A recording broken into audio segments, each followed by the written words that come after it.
Om Swastiastu, Assalamualaikum warahmatullahi wabarakatuh. Salam, namo buddhaya, dan salam sejahtera untuk kita semua. Pertama-tama, kami berterima kasih kepada Dr. Imade Endra Kartika Yuda, SEMSC, selaku dosen pengampu mata kuliah Ekonomi Kelembagaan F4. Pada kesempatan kali ini, kami ingin mempresentasikan materi yaitu tentang teori kontrak dan tindakan kolektif. Sebelum masuk ke sub pembahasan, alangkah baiknya kami memperkenalkan anggota kelompok kami. Anggota kelompok 4 terdiri dari Gracie Baby Sembiring dengan NIM akhir 017, Muhammad Yusuf Prayogi dengan NIM akhir 192, Latania Evila dengan NIM akhir 217. Baik, sub pembahasan yang akan kita bawakan yang pertama itu ada teori kontrak dan informasi asimetris. Selanjutnya ada mekanisme penegakan dan instrumen ekstralegal. Dan selanjutnya ada teori tindakan kolektif dan free riders. Selanjutnya yang terakhir yaitu pilihan rasional dan tindakan komunikatif. Baik, materi pertama yaitu teori kontrak dan informasi asimetris. Dalam pendekatan ekonomi biaya transaksi atau transaction cost economics, basis dari unit analisis kontrak atau transaksi tunggal antara dua pihak yang melakukan hubungan ekonomi. Kontrak secara umum menggambarkan kesepakatan satu pelaku untuk melakukan tindakan yang memiliki nilai ekonomi kepada pihak lain. Tentunya dengan konsekuensi adanya tindakan balasan atau reciprocal action atau pembayaran. Tindakan untuk membuat kontrak tersebut secara umum dilakukan berdasarkan tingkat pengamatan yang berbeda pada titik waktu yang tidak sama dan juga berdasarkan derajat timbal balik yang berlainan. Bahkan, hubungan kontrak itu sendiri mempunyai perbedaan terhadap kesinambungannya. Untuk alasan ini, pelaku-pelaku dalam kontrak tersebut memiliki derajat insentif kesukarelaan alami yang berbeda untuk menyetujui isi atas kontrak yang dibuat. Dalam TCA, Badan Penegakan Kontrak dari luar atau External Contract Enforcement Agency yang biasa disebut lembaga hukum atau legal institution yang mengatur kontrak diasumsikan eksis. Meskipun kadangkala kinerjanya mengalami hambatan-hambatan akibat kesulitan memverifikasi baik yang buruk maupun yang bagus. Pelaku-pelaku yang terikat dalam sebuah kontrak, dengan kata lain, TCA mengasumsikan bahwa kontrak dapat ditegaskan dalam koridor lembaga hukum yang eksis dan ketersediaan informasi yang cukup. Konsep kontrak dalam NIE atau New Institutional Economic menurut Richer sebetulnya adalah konsep mengenai hak kepemilikan atau property rights yang dalam banyak hal lebih luas dibandingkan konsep hukum tentang kontrak. Asumsi dasarnya masing-masing jenis dari pertukaran hak kepemilikan dapat dimodelkan sebagai transaksi yang mengatur kontrak tersebut. Dalam teori standar neoklasik, kontrak biasanya diasumsikan dalam kondisi lengkap atau complete kontrak yang dapat dibuat dan ditegakkan tanpa biaya atau costlessly. Dalam realitanya, untuk membuat dan menegakkan kontrak yang komplit sangatlah sulit, untuk tidak mengatakan mustahil karena adanya biaya transaksi. Secara umum, tidaklah mungkin untuk menghitung seluruh potensi ketidakpastian dalam membuat kontrak. Salah satu jalan yang mungkin hanyalah mencoba memodelkan persoalan-persoalan yang berkaitan dengan informasi yang terbatas, untuk kemudian menjadikan hal itu sebagai bahan untuk membuat kontrak yang menyeluruh atau comprehensive kontrak.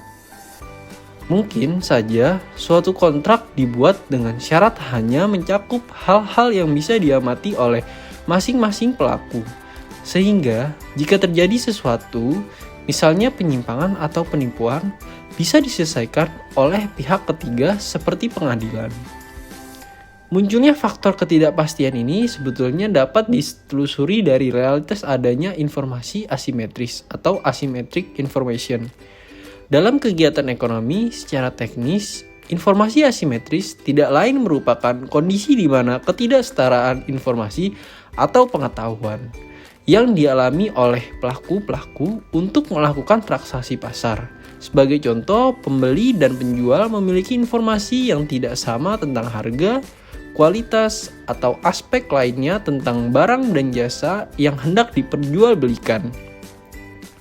Disinilah dibutuhkan suatu kontrak yang lengkap sehingga eksistensi informasi asimetris tadi dapat dikurangi atau direduksi. Tentu saja jenis informasi asimetris untuk tiap-tiap kegiatan transaksi berbeda antara satu dengan yang lain, sehingga dibutuhkan jenis kontrak yang berlainan pula. Dengan begitu, kontrak di sini bisa pula dimaknai sebagai instrumen kompensasi yang didesain untuk mengeliminasi dampak dari informasi asimetris. Semakin besar kemungkinan terjadinya informasi asimetris, maka kian besar pula usaha yang mesti dikerjakan untuk mendesain kontrak kerja secara lebih komplit. Kembali kepada soal kontrak. Dalam kegiatan ekonomi modern, tipe kontrak setidaknya dipilih dalam 3 jenis, yakni teori kontrak agen, teori kesepakatan otomatis, dan teori kontrak relasional. Yang pertama dalam teori agensi, diandaikan setidaknya terdapat 2 pelaku yang berhubungan, yakni prinsipal dan agen. Prinsipal adalah pihak yang mempekerjakan agen untuk melaksanakan pekerja atau layanan yang diinginkan oleh prinsipal. Di luar itu, prinsipal juga memfasilitasi bagi keberhasilan sebuah aktivitas yang telah dideklarasikan kepada pihak agen. Kedua, jika dalam teori kontrak agensi diasumsikan kesepakatan bisa ditegakkan secara hukum, maka dalam teori kesepakatan otomatis diandaikan tidak seluruh hubungan atau pertukaran bisa ditegakkan secara hukum.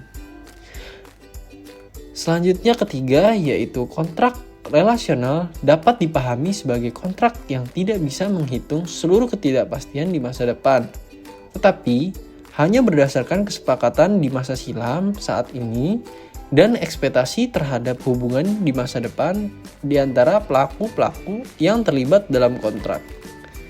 Baik, sekian materi yang saya paparkan. Selanjutnya akan disampaikan oleh rekan saya. Terima kasih. Baik, saya akan melanjutkan presentasinya. Materi selanjutnya itu mekanisme penegak dan instrumen ekstralegal. Dari review terhadap beragam studi tentang kontrak yang telah dilakukan, terdapat 4 aspek yang bisa disimpulkan menjadi faktor pembeda jenis kontrak menurut Maynard. Yang pertama itu jangka waktu dari kontrak. Hampir semua studi empiris yang dilakukan menunjukkan bahwa jangka waktu kontrak sangat berhubungan dengan atribut dari transaksi. Oleh karena itu, jangka waktu sekaligus juga menggambarkan komitmen dari para mitra. Yang kedua itu derajat kelengkapan, yang mencakup variabel-variabel harga, kualitas, aturan keterlambatan, dan penalti. Beberapa studi menunjukkan bahwa derajat kelengkapan kontrak meningkatkan seiring dengan spesifikasi aset dan menurunnya bersama dengan ketidakpastian. Yang ketiga itu kontrak biasanya bersinggung dengan insentif. Di sini hanya terdapat sedikit jenis mekanisme insentif. Mekanisme tersebut antara lain adalah sistem tingkat yang tetap, upah berdasarkan jam kerja, distribusi bagian kepada pekerja, pengembalian aset yang dibayar kepada pemilik, dan sewa dibagi antara mitra yang bergabung dalam proyek. Yang keempat, prosedur penegakan yang berlaku. Kontrak berhubungan dengan mitra untuk tujuan yang saling menguntungkan, tetapi pada tempo yang bersama kontrak juga menyimpan resiko kerugian. Melalui sikap opportunities, entah disebabkan oleh kontrak yang tidak lengkap maupun kondisi pelaksanaan yang berbeda dengan situasi pada saat negosiasi atau bisa karena keduanya. Berkaitan dengan aspek penegakan, Dalam masyarakat yang kelembagaan penegakannya tidak berjalan dengan baik, individu-individu dan perusahaan-perusahaan cenderung menghindari untuk membuat kesepakatan yang kompleks, yakni transaksi yang penegakannya tidak secara otomatis. Setidaknya terdapat dua jenis tipe penegakan yang eksis dalam masyarakat, yakni aturan formal dan informal. Norma sendiri adalah aturan-aturan eksplisit atau implisit untuk mengatur perilaku yang melekat pada kepentingan dan keinginan masing-masing anggota kelompok atau komunitas. Derajat aturan-aturan yang mencoba untuk mengelola perilaku sangat tergantung dari penegakan tersebut.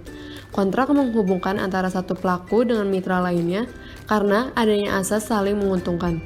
Tetapi pada saat yang sama, kontrak juga berisiko melalui praktik oportunisme. Isu yang utama adalah mencari kesepakatan yang optimal, yakni kontrak didesain sebegitu rupa sehingga pelaku memiliki insentif yang memadai untuk mematuhi atas kontrak yang sudah dimufakati.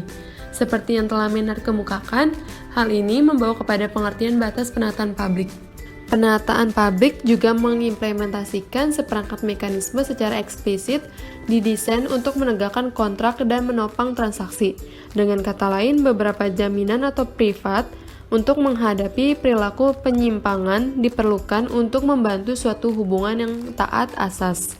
Oleh karena itu, setiap desainer kelembagaan harus memperhatikan situasi aturan main yang tidak lengkap tersebut agar perilaku-perilaku menyimpang bisa dicegah. Secara umum, desainer kelembagaan yang rasional akan merencanakan suatu strategi atau perilaku dan kerjasama sebagai bagian dari partisipan pada saat proses tawar-menawar. Tentu saja dalam kasus semacam ini akan muncul biaya transaksi yang mungkin cukup besar. Baik, selanjutnya yaitu teori tindakan kolektif dan free rider.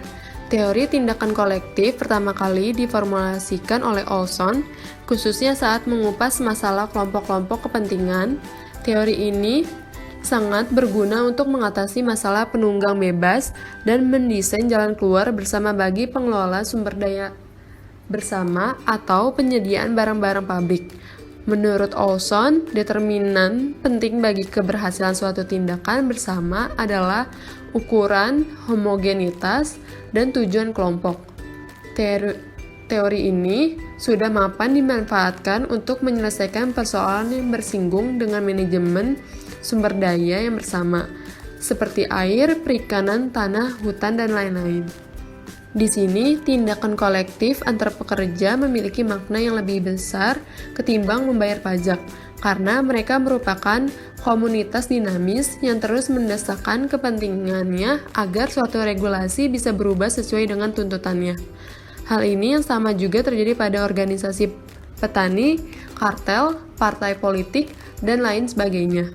Salah satu titik kritis dari tindakan kolektif adalah adanya kemungkinan pihak yang kecil akan mengeksploitasi pelaku yang besar, seperti disinyalir oleh Olson. Kelihatannya ini aneh, tapi sebetulnya hal semacam ini biasa terjadi, khususnya dalam aktivitas politik, sehingga sampai muncul istilah tirani minoritas. Jika ini terjadi, maka lebih baik bila kepentingan suatu kelompok bersifat homogen. Padahal faktanya yang tidak mungkin disanggah, setiap aktivitas ekonomi selalu berpotensi menyumbang penunggang bebas sehingga suatu tindakan kolektif dibutuhkan untuk mengatasinya. Konsentrasi terhadap free rider tersebut merupakan pangkal dari persoalan yang menyelimuti sebuah kelompok. Dalam posisi ini, tindakan kolektif bisa menjadi salah satu cara untuk menyelesaikan masalah free rider, tetapi dapat pula tindakan kolektif sebagai sumber munculnya penunggang bebas. Dalam proposisi yang pertama, mereka yang dirugikan dari keberadaan free rider menggalang kekuatan yang berujung kepada tindakan kolektif, misalnya melakukan eksklusif terhadap penunggang bebas tersebut. Sedangkan dalam proposisi yang kedua, tindakan kolektif yang didesain secara kurang lengkap besar pula peluangnya untuk menciptakan free rider baru, misalnya ketidakjelasan aturan main tentang hukum dan insentif. Materi selanjutnya adalah pilihan rasional dan tindakan komunikatif. Tindakan kolektif dalam banyak hal dirujuk ke dalam kegiatan semacam perilaku memilih, perilaku protes, formasi negara, pertumbuhan organisasi, bahkan altruisme dianggap sebagai hilir teori pilihan rasional. Teori yang terakhir ini berasal dari teori ekonomi dengan asumsi-asumsi bahwa individu cenderung mementingkan diri sendiri demi memenuhi hasrat keuntungan. Maksud dari ini adalah tindakan kolektif akan diambil oleh individu apabila upaya tersebut memberikan laba yang lebih besar ketimbang tidak bergabung dalam tindakan kolektif tersebut. Sebaliknya, jika dalam tindakan kolektif potensi munculnya penunggang bebas sangat besar, maka ia akan mengundurkan diri karena pihak penunggang bebas akan mengambil keuntungan dari tindakan kolektif. Jadi, teori pilihan rasional memberikan landasan yang kokoh bagi eksistensi tindakan kolektif, setidaknya dari pandangan ekonomi klasik atau neoklasik. Tetapi teori pilihan rasional sendiri tidaklah tunggal, di mana setidaknya terdapat dua pendekatan dalam teori tersebut, yakni pendekatan kuat dan pendekatan lemah. Pendekatan kuat melihat rintangan sosial dan kelembagaan sebagai produk dari tindakan rasional dan tindakan rasional itu sendiri menjadi sebab munculnya analisis pilihan rasional. Sedangkan pendekatan lemah menempatkan halangan sosial dan kelembagaan sebagai suatu kerangka yang pasti ada karena aktor-aktor rasional berupaya memaksimalkan keuntungan atau meminimalisasikan biaya. Apabila pendekatan kuat yang disepakati sebagai sebab munculnya tindakan rasional, maka sekurangnya terdapat 3 solusi internal yang bisa direkomendasikan. Pertama, perlunya solusi internal yang kuat, dengan asumsi tidak ada perubahan dalam keyakinan dan preferensi terhadap masalah penunggang bebas. Yang kedua, mengabaikan pentingnya isu-isu politik dalam memotivasi orang-orang untuk berpartisipasi. Ketiga, perlunya memunculkan kerjasama kondisional yang saling menguntungkan. Sementara itu, jika pendekatan lemah, maka sekurangnya terdapat 2 solusi eksternal yang bisa dirujuk. Yang pertama, otoritas sentral. Misalnya negara ataupun serikat kerja menyediakan insentif selektif yang memberi penghargaan kepada mereka yang berpartisipasi dalam tindakan kolektif ataupun menghukum mereka yang menolak bergabung dalam tindakan kolektif tersebut. Kedua, solusi eksternal yang menekankan kepada desentralisasi komunitas ketimbang otoritas sentral. Tindakan kolektif akan berhasil ketika hubungan antara komunitas dicirikan oleh sifat komunitas tersebut. Seperti yang sudah disebutkan sebelumnya, ketika tindakan kolektif di organisasi melalui insentif selektif, maka setiap aktor membuat pilihan level pertama, berkontribusi memproduksi barang publik, dan pilihan level kedua mempengaruhi aktor-aktor lain. Pilihan level pertama diasumsikan menjadi 2 dikotomi.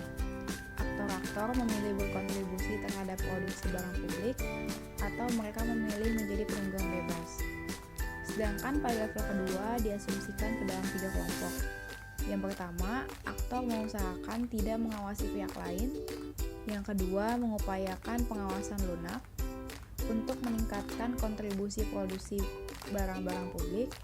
Atau yang ketiga, mengusahakan pengawasan oposisional untuk melemahkan pengawasan yang lunak.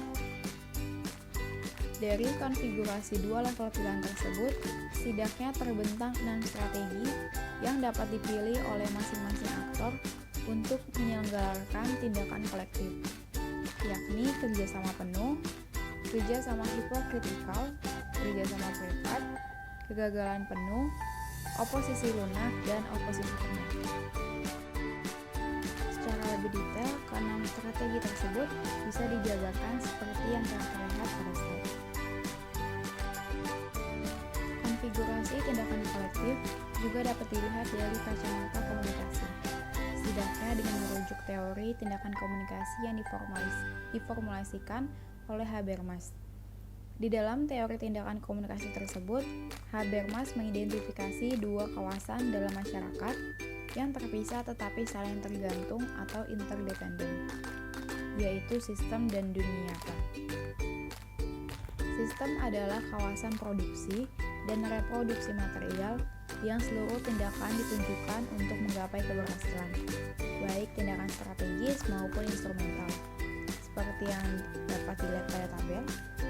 Suatu tindakan dikategorikan strategis apabila aksi tersebut mengikuti aturan-aturan pilihan rasional dan bertujuan mempengaruhi keputusan pihak yang lain yang rasional. Sedangkan tindakan instrumental terjadi ketika aksi itu mengikuti aturan-aturan teknis dan campur tangan dalam lingkungan dan peristiwa-peristiwa material. Sementara itu, dunia nyata merupakan perwujudan ruang simbolik atas latar belakang kemauan yang dibagi secara kolektif dengan tradisi-tradisi budaya, integrasi sosial dan struktur normatif yang direproduksi dan ditransformasikan lewat proses interpretatif yang terus berjalan atas tindakan komunikatif.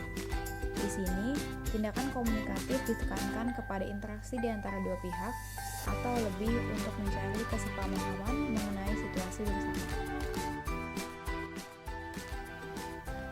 Secara garis besar, selama ini tindakan kolektif diasumsikan bersumber dari dua pendekatan.